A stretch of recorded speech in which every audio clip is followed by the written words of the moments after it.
friends, welcome to Kovai Pappu Samayal. இன்னைக்கு நம்ம Kovai Pappu Samayal vegetable sandwich எப்படி பண்றதுன்னு பார்க்கலாம். இந்த vegetable sandwich என்னோட ரொம்ப ஃபேவரட்டான ரெசிபி. இந்த vegetable sandwich குழந்தைங்க நல்ல விரும்பி சாப்பிடுற ரெசிபியும் கூட. இப்போ இது பண்றதுக்கு நமக்கு ingredients ரெடி பண்ணி வச்சிரலாம். ingredients நம்ம பார்க்கலாம். ஓகே, இந்த vegetable sandwichக்கு தேவையான ingredients என்ன நம்ம பார்க்கலாம். ஒரு பெரிய வெங்காயத்தை இந்த மாதிரி சின்னதா வெட்டி வச்சிருக்கேன். கூடவே ஒரு பெரிய கேரட் எடுத்திருக்கேன். அதையும் இந்த மாதிரி நான் வந்து சின்னதா வெட்டி வச்சிருக்கேன்.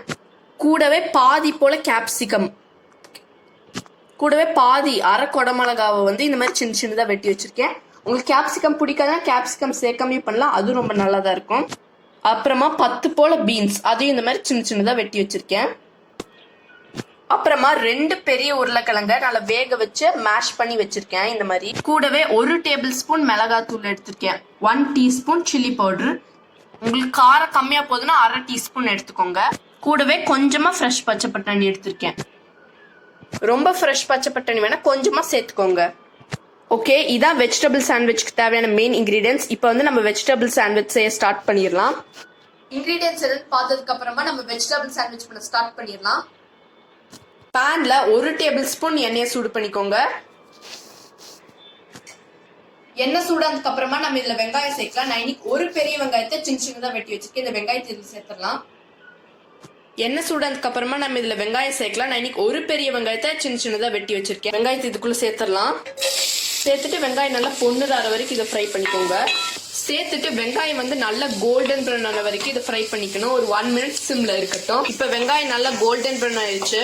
ஓகே, வெங்காயம் நல்லா கோல்டன் ப்ரௌன் ஆனதுக்கு அப்புறமா நம்ம இதுல மீதி வெஜிடபிள்ஸ் சேர்க்கலாம். நான் இன்னைக்கு 10 பீன்ஸை சின்னதா வெட்டி வச்சிருக்கேன். ஒரு கேரட்டை சின்னதா வெட்டி வச்சிருக்கேன். அதுக்கப்புறம் கொஞ்சமா ஃப்ரெஷ் பச்சை பட்டாணி எடுத்திருக்கேன். கூடவே பாதி சின்ன சைஸ் கொடமிளகாவை சின்னதா வெட்டி வச்சிருக்கேன். கொடமிளகா வந்து ஆப்ஷனல் தான், உங்களுக்கு கேப்சிகம் பிடிக்காது கேப்சிகம் சேர்க்காம பண்ணல. இப்ப இதெல்லாத்தையும் இந்த பேன்ல சேர்த்துடலாம். இப்ப இதுல ஒரு கேரட் சேர்த்துடலாம். 10 போல பீன்ஸ் சின்னதா வெட்டிக்கோங்க, சேர்த்துடலாம். கூடவே பாதி கொடமிளகா சின்னதா வெட்டி வச்சிருக்கேன். இது ஆப்ஷனல் தான், உங்களுக்கு கொடமிளகா பிடிக்காதுன்னா சேர்க்காம பண்ணலாம், அது நல்லதா இருக்கும். கூடவே கொஞ்சமா ஃப்ரெஷ் பச்சை பட்டாணி சேர்த்துருங்க. சேர்த்துட்டு நல்லா மிக்ஸ் பண்ணிக்கோங்க. இந்த வெஜிடபிள்ஸ் எல்லாம் சேர்த்துட்டு நல்லா மிக்ஸ் பண்ணிக்கோங்க. ஒரு 2 மினிட்ஸ் சிம்ல இருக்கட்டும். அப்பதான் எல்லா வெஜிடபிள்ஸும் நல்லா குக் ஆகும். இப்ப பாத்தீங்கன்னா 2 மினிட்ஸ் ஆயிடுச்சு. காயெல்லாம் நல்லா குக் ஆயிடுச்சு. இப்ப காயெல்லாம் ஓரளவுக்கு வெந்ததுக்கு அப்புறமா இதை வந்து நம்ம சேர்த்து பைண்ட் பண்றதுக்கு உருளைக்கிழங்கு எடுத்திருக்கேன். நான் இன்னைக்கு 2 பெரிய உருளைக்கிழங்கு வேக வச்சு நல்லா மேஷ் பண்ணி வச்சிருக்கேன். இப்ப உருளைக்கிழங்கு இதுக்குள்ள சேர்த்துடலாம். நம்ம உருளைக்கிழங்கு சேர்க்கலாம். நான் இன்னைக்கு 2 பெரிய உருளைக்கிழங்கு வேக வச்சு நல்லா மேஷ் பண்ணி வச்சிருக்கேன். அந்த உருளைக்கிழங்கு இதுக்குள்ள சேர்த்துருங்க. சேர்த்துட்டு இதை நல்லா மிக்ஸ் பண்ணி விட்டுக்கோங்க. இதை நல்லா மிக்ஸ் பண்ணி வச்சுக்கோங்க. இப்ப இதுல 1 டீஸ்பூன் மிளகு சேர்த்துக்கோங்க. 1 டீஸ்பூன் மிளகாத்தூள், 1 டீஸ்பூன் சில்லி பவுடர் சேர்த்துருங்க. நல்லா மிக்ஸ் பண்ணி வச்சுக்கோங்க. இப்ப இதுல தேவையான உப்பு, ரிக்வயர்ட் சால்ட் சேர்த்துக்கோங்க. இப்ப இதை வந்து ஒரு மேஷர் இல்லைன்னா பாத்திரத்தோட மூடி வச்சு நல்லா மசிச்சுக்கோங்க. நல்லா மேஷ் பண்ணிக்கோங்க. அப்பதான் ஃபிளேவர்லாம் நல்லா உள்ள இறங்கும். நல்லா மேஷ் பண்ணி வச்சுக்கோங்க. மேஷ் பண்ணியாச்சு. இந்த மாதிரி மேஷ் பண்ணதுக்கு அப்புறமா ஸ்டவ் ஆன் பண்ணிட்டு ஒரு 1 மினிட் சிம்ல இந்த உருளைக்கிழங்கு நல்லா வேகணும். 1 மினிட் சிம்ல இருக்கட்டும். அப்பதான் உருளைக்கிழங்கு நல்லா வேகும். ஒரு 1 மினிட் இருக்கட்டும். இப்போ 1 மினிட் ஆயிடுச்சு. மசாலா எல்லாம் சூப்பரா குக் ஆயிடுச்சு. இப்ப நம்ம ஸ்டவ் ஆஃப் பண்ணிடலாம். மசாலா சூப்பரா குக் ஆயிடுச்சு. உள்ள வைக்கக்கூடிய மசாலா ரெடி. உள்ள வைக்கக்கூடிய மசாலா ரெடி ஆயிடுச்சு. இப்போ வந்து நம்ம வந்து இதை பிரெட்ல வச்சிடலாம். நான் இன்னைக்கு சீஸ் பயன்படுத்துறேன். நீங்க சீஸ் வேணும்னு நினைச்சீங்கன்னா சீஸ் சேர்க்காம பண்ணலாம், அது ரொம்ப நல்லதா இருக்கு. இப்போ வந்து பிரெட்ல நம்ம மசாலாவை கோட் பண்ணிடலாம். இப்போ கொஞ்சம் மசாலா எடுத்து பிரெட்க்கு நல்லா வச்சுக்கோங்க. இதோ மாதிரி நல்லா ஸ்ப்ரெட் பண்ணிக்கோங்க. இந்த மாதிரி நல்லா இதுல எல்லாம் மசாலா ஸ்ப்ரெட் பண்ணிக்கோங்க. இந்த மாதிரி மசாலா கோட் பண்ணதுக்கு அப்புறமா மேல ஒரு ஸ்லைஸ் சீஸ் வச்சுக்கோங்க. மேலேயும் ஒரு பிரெட் வச்சுக்கோங்க. இந்த மாதிரி ஒரு ஸ்லைஸ் வச்சதுக்கு அப்புறமா மேல இன்னொரு பிரெட் வச்சு க்ளோஸ் பண்ணிக்கோங்க. அவ்வளவுதான், சாண்ட்விச் ரெடியா இருக்கு. இப்போ நம்ம டோஸ்ட் பண்ணி எடுக்கணும். இதுக்குள்ள நான் சீஸ் வச்சிருக்கேன். நான் சொன்ன மாதிரி தான். சீஸ் உங்களுக்கு பிடிக்காதுன்னா சீஸ் சேர்க்காம பண்ணலாம், அது நல்லா இருக்கு. இப்போ நம்ம டோஸ்ட் பண்ணிடலாம். இந்த மாதிரி ஒரு தோசை தவா ஹீட் பண்ணிக்கோங்க. தவா ஹீட் ஆனதுக்கு அப்புறமா இல்ல 1 டீஸ்பூன் பட்டரை உருக்கிக்கோங்க. நல்லா உருகட்டும். பட்டர் உருகினதுக்கு அப்புறமா நம்ம செஞ்சு வச்சிருக்கிற வெஜ் சாண்ட்விச்சை வச்சு இந்த மாதிரி டோஸ்ட் பண்ணிக்கோங்க. மேல வந்து ஒரு பிளேட் மாதிரி ஏதாவது வச்சுக்கோங்க. அப்பதான் நல்லா பிளாட்டா கிறிஸ்பியா வரும். அப்பதான் கடையில வாங்குற மாதிரி வரும். மாதிரி அமுத்திக்கோங்க. அப்பதான் நல்லா பிளாட்டா கிறிஸ்பியா வரும். இப்போ ஒரு சைடு நல்லா ஹீட் ஆனதுக்கு அப்புறமா நம்ம பிளேட் எடுத்துடலாம். எடுத்துட்டு இதை திருப்பி போட்டுடலாம். இன்னொரு சைடையும் திருப்பி போட்டு மேலேயும் மறுபடியும் ஒரு பிளேட் வச்சுக்கோங்க. அப்பதான் நல்லா ஃபிளாட்டா கிறிஸ்பியா வரும். இப்போ நம்ம வெஜிடபிள் சாண்ட்விச் நல்லா டோஸ்ட் ஆயிடுச்சு. இப்போ நம்ம இதை சர்வ் பண்ணிடலாம். சர்வ் பண்ணிடலாம்.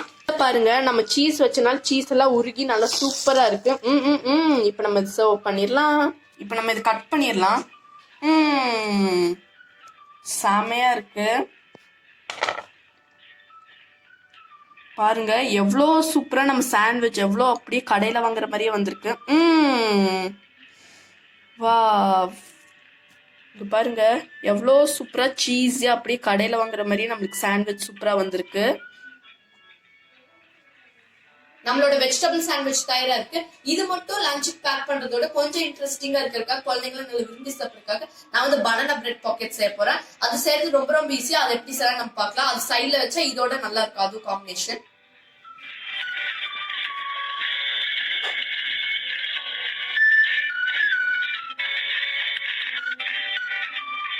பனானா பிரெட் பாக்கெட் செய்யறதுக்கு நான் இன்னைக்கு ஒரு பிரெட்டோட கார்னர்ஸ் எல்லாம் வெட்டி வச்சிருக்கேன். இப்போ வந்து சப்பாத்தி கல் வச்சு நம்ம இது லைட்டா விரிச்சுக்கணும். இந்த மாதிரி திருப்பி விட்டு விரிச்சுக்கோங்க.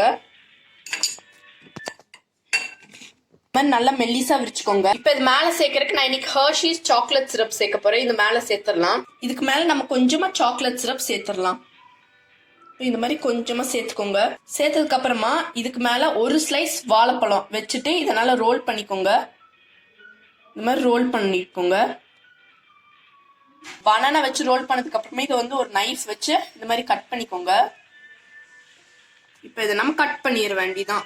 அவ்வளோதான், பனானா பிரெட் பாக்கெட்ஸும் தயாராயிருச்சு. இது சாப்பிட அவ்வளோ ஜாலியா இருக்கும். கலர்ஃபுல்லா இருக்கு பாருங்க. நம்மளோட வெஜிடபிள் சாண்ட்விச்சும் பனானா பிரெட் பாக்கெட்ஸ் தயாரா இருக்கு. இப்ப நம்ம இது சர்வ் பண்ணிடலாம். இப்ப நம்ம இது சர்வ் பண்ணலாம். நம்ம செஞ்சு வச்சிருக்கிற வெஜிடபிள் சாண்ட்விச் நான் வச்சுட்டேன். இங்க வந்து நம்ம வச்சிருக்கிற பனானா பிரெட் பாக்கெட்ஸை வச்சிடலாம். எவ்வளோ சூப்பரா இருக்கு பாருங்க பார்க்கவே. கடைசியா கொஞ்சம் ஸ்வீட்காக பிரெட் ஹல்வா செஞ்சு வச்சிருக்கேன். அதையும் இங்க வச்சுட்டேன். அவ்வளோதான், பாருங்க எவ்வளோ கலர்ஃபுல்லாவே இருக்கு. Vegetable sandwich, banana bread pockets, bread halwa. இங்க வந்து ஒரு ஸ்லைஸ் பனானா வச்சு மேல கொஞ்சம் ஹர்ஷீஸ் சேர்த்துடலாம், சாக்லேட் சிரப். அப்ப சாப்பிடும்போது நல்லா இருக்கும். அவ்வளோதான், பாருங்க எவ்வளோ கலர்ஃபுல்லா இருக்கு பிளேட்டே பார்க்க. நம்மளோட கலர்ஃபுல் பிளேட் தயாராச்சு. இது எல்லாமே ரொம்ப கலர்ஃபுல்லா இருக்கு. Banana bread pockets, vegetable sandwich. நீங்க கண்டிப்பா இந்த ரெசிபியை வீட்ல ட்ரை பண்ணி பாருங்க. உங்களுக்கு இந்த வீடியோ பிடிச்சிருந்தா கோவை பப்பு சமையலுக்கு சப்ஸ்கிரைப் பண்ணுங்க. நம்ம பாரம்பரிய தமிழ் சுவையை உலகம் முழுக்க பரப்புவோம்.